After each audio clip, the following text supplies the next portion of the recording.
얼마 전에 한 분이 댓글에 이런 질문을 주셨습니다. 목사님, 궁금한 것이 있어 여쭙습니다. 거짓말이 아주 큰 죄인데 선의의 거짓말도 죄인가요? 가령 배우자의 음식이 별로인데 정말 맛있다고 하는 거짓말 등등 설명을 부탁드립니다. 라며 질문을 주셨습니다. 여러분은 이에 대해 어떻게 생각하십니까? 이번 시간에는 우리 크리스천들은 거짓말에 대해 어떤 성경적인 관점을 가져야 하며 또 거짓말에 대해 어떤 자세와 행동을 취해야 하는지에 대해 함께 나누기 원합니다.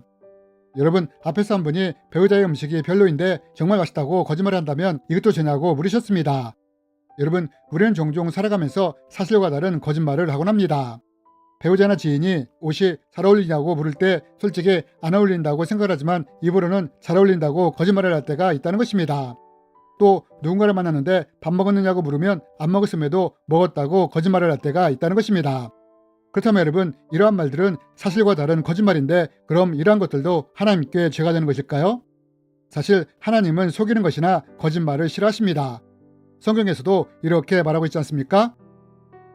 너희는 도둑질하지 말며 속이지 말며 서로 거짓말하지 말며 너희는 내 이름으로 거짓 맹세함으로 내 하나님의 이름을 욕되게 하지 말라. 나는 여호와이니라. 여러분, 성경이 거짓말에 대해 뭐라고 말을 합니까? 성경은 분명하게 속이지 말며 거짓말하지 말며 거짓 맹세하지 말라고 명확하게 말을 합니다. 그리고 이러한 것들은 하나님을 욕되게 하는 것이라고 분명하게 말을 합니다. 그렇다면 여러분, 성경은 이렇게 속이거나 거짓말을 하지 말라고 하는데 그럼 우리가 배우자의 음식이 맛이 있다고 거짓말을 한다면 이런 경우는 어떨까요? 차라리 이때 솔직히 말해서 맛이 없어, 간도 안 맞고 국맛도 별로야 라고 말을 해야 할까요? 이 옷 어때요? 라고 물을 때 솔직히 말한다고 잘 어울리지 않는 것 같아, 옷은 괜찮은 것 같은데 당신 체형이 받쳐주지 못하는 것 같아 라고 말을 해야 할까요? 그리고 하나님도 이러한 것을 원하실까요? 이제부터 성경이 하지 말라는 거짓말과 우리가 말하는 선의의 거짓말과는 어떤 차이가 있는지에 대해 말씀을 드리기 원합니다. 여러분, 우리는 성경에 기록된 말씀을 통해 하나님이 어떤 거짓말을 싫어하시는지를 알 수 있습니다.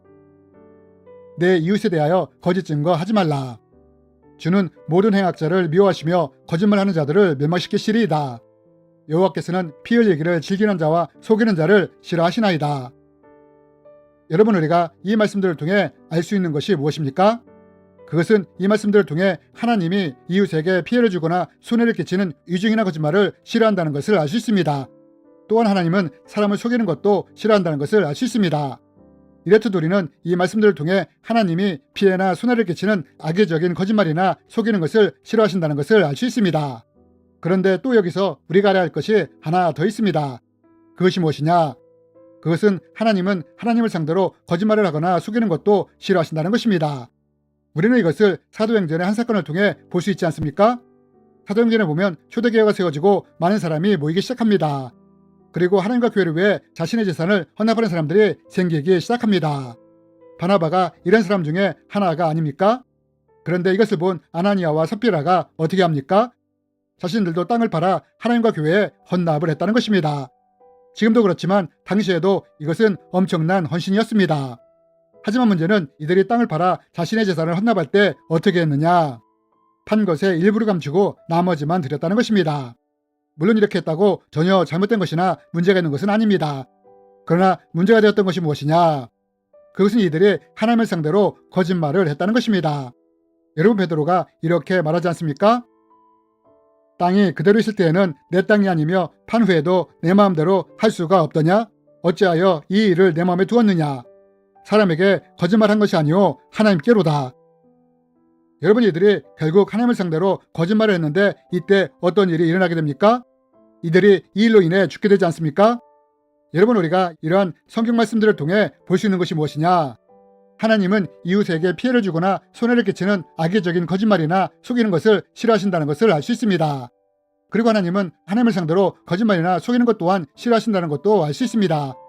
그렇다면 여러분, 하나님은 이러한 거짓말을 싫어하시는데 우리가 배우자에게 맛이 없는데도 맛있다고 하는 거짓말에 대해서는 어떻게 생각을 하실까요?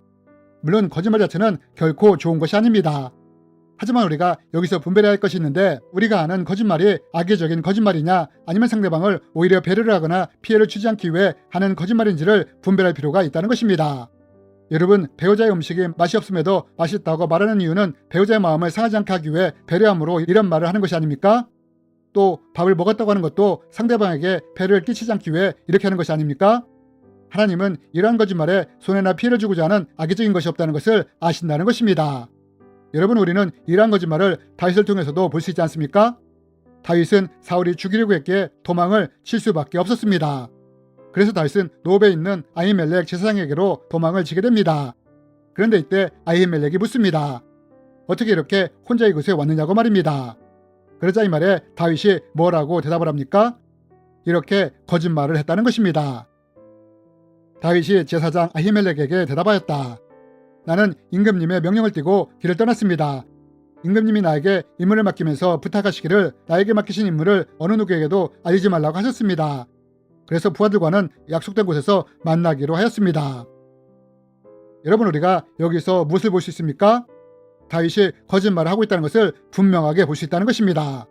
진실은 다윗이 사울에게 쫓겨 도망을 치고 있는 중이었는데 다윗이 이렇게 말하지 않고 오히려 왕의 임무로 왔다고 하면서 왕이 이것을 누구에게도 알리지 말라고 했다고 거짓말을 하지 않습니까? 그러나 하나님은 이런 다윗의 거짓말에 대해 회개하라고 하시지 않았다는 것입니다. 그냥 두셨다는 것입니다. 그럼 여러분, 다윗은 분명히 거짓말을 했는데 왜 하나님은 이것을 그냥 두셨을까요? 그것은 다윗의 마음에 사람들에게 피해를 주려고 하는 악의적인 마음이 없었기 때문입니다. 오히려 다윗은 사실을 말했다가 나중에 아히멜렉이 이 일로 인해 사울에게 피해를 당할까봐 이렇게 말했다는 것입니다. 하지만 거짓말이나 속이는 것에 다른 사람에게 피해를 주거나 손해를 끼치고자 하는 악의적인 마음이 있다면 하나님은 이에 대해 분명하게 지적하신다는 것입니다. 우리는 이것 또한 다윗을 통해 볼 수 있지 않습니까? 다윗은 밧세바와 관계를 맺게 되었고 이로 인해 밧세바는 임신을 하게 됩니다.